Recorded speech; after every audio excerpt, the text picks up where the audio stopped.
दोस्तों नमस्कार। आज हाजिर हुए हैं एक और नई कहानी के साथ। सब कुछ तुम्हारे हाथ में है। एक आदमी रेगिस्तान से गुजरते वक्त बुदबुदा रहा था, कितनी बेकार जगह है यह, बिल्कुल भी हरियाली नहीं है, हो भी कैसे सकती है, यहाँ पानी का तो नामो निशान ही नहीं है।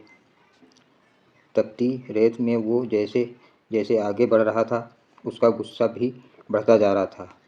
अंत में वो आसमान की ओर देख झल्लाते हुए बोला, क्या भगवान आप यहाँ पानी क्यों नहीं देते?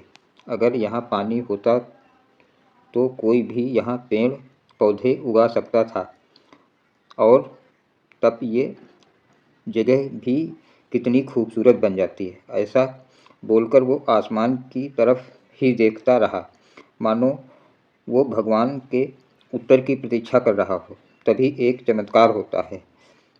नज़र झुकाते ही उसे सामने एक कुआं नज़र आता है। वह उस इलाके में बरसों से आ रहा था, पर आज तक उसे वहाँ कोई कुआं नहीं दिखा था। वो आश्चर्य में पड़ गया और दौड़कर कुएं के पास गया। कुआं लबालब पानी से भरा था।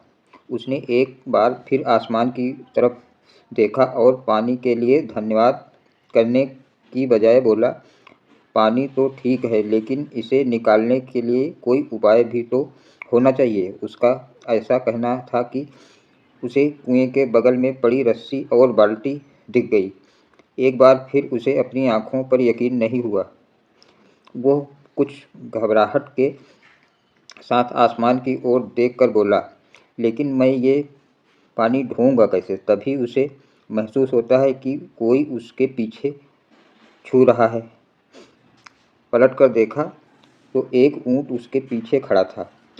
अब वो आदमी अब एकदम घबरा जाता है। उसे लगता है कि कहीं वो रेगिस्तान में हरियाली लाने के काम में फंस जाए, और इस बार वो आसमान की तरफ देखे बिना तेज कदमों से आगे बढ़ने लगता है। अभी उसने 2-4 कदम ही बढ़ाया था कि उड़ता हुआ पेपर का एक टुकड़ा उसे आकर चिपक जाता है। उस टुकड़े पर लिखा होता है, मैंने तुम्हें पानी दिया, बाल्टी और रस्सी दी, पानी ढोने का साधन भी दिया। अब तुम्हारे पास वो हर चीज़ है जो तुम्हें रेगिस्तान को हरा भरा बनाने के लिए चाहिए।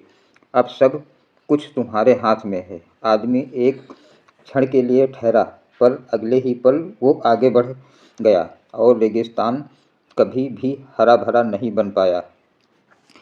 सीख इससे ये मिलती है, कई बार हम चीज़ों को अपने मन मुताबिक ना होने पर दूसरों को दोष देते हैं। हम सरकार को दोषी ठहराते हैं, कभी अपने बुजुर्गों को, कभी कंपनी को, तो कभी भगवान को। इस दोषारोपण के चक्कर में हम इस सच्चाई को अनदेखा कर देते हैं कि एक इंसान होने के नाते हम में वो शक्ति है कि हम अपने सभी सपनों को खुद साकार कर सकें। ओम साई राम।